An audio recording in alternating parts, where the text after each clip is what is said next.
YouTube family. This is Take 5 with Nanette, where we spend a few moments looking at nuggets of information that have the potential to help all of us change our perspective and learn to think for a change.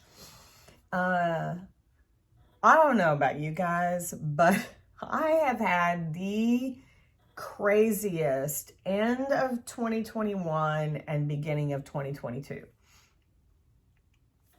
And I feel like I'm just having to work to keep my feet solidly on the ground. They're there, and I'm just going to be honest with you. The only reason they're there is probably because of my time with the Lord and really pressing into Him. But goodness sakes.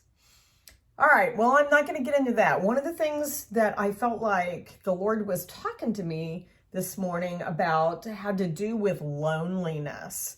And have you ever talked to someone or been around someone who has a job or has what they do in life, and they're around a lot of people?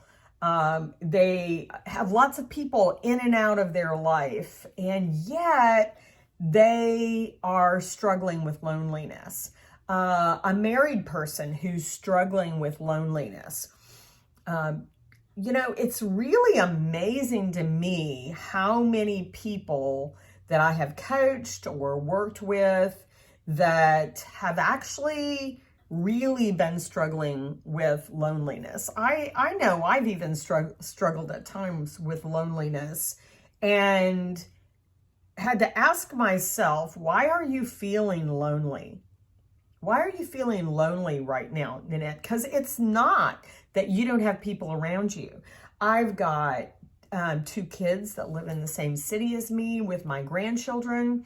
I have my parents who live in the same city that I do, and a sibling that lives in the same city that I do. I communicate with my other siblings.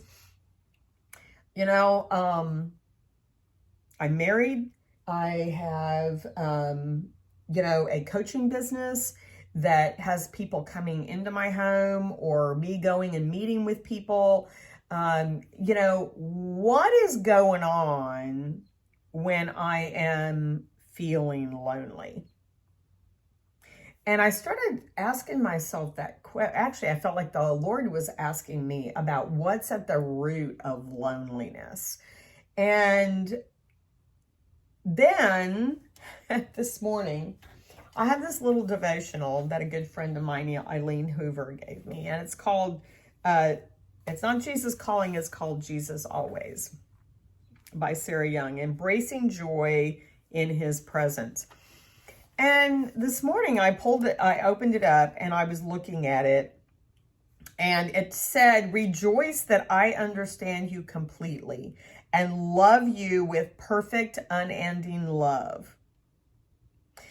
Many people are afraid that anyone who comes to know them fully will look down on them or even reject them, so they strive to keep others at a certain distance, disclosing only the parts of them that they think are acceptable.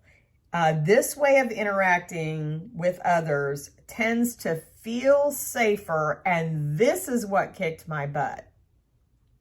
But it leads to loneliness. Then I looked, I was not even reading the right day. And so I knew that the Lord was speaking to me about the question that I had woken up talking to Him about. When we feel like we can't be authentic, or for some reason we believe a lie that keeps us from being authentic, we feel lonely.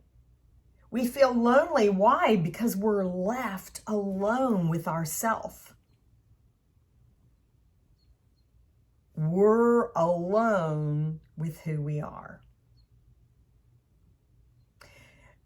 That's why our relationship with the Lord is so important.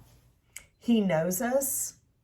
You can go and read in just about any Psalms, and you can find out how much the Lord knows and loves you. 1 Corinthians 13, one of my favorite passages to go and read.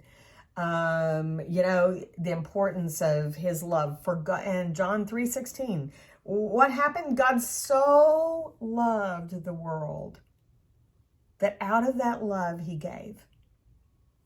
And the next Take 5, we're going to expound on this a little bit more. So thanks for listening. Do some thinking about that. Love to hear your ideas. And we are going to continue with this the next time. Talk to you later. Have a great day.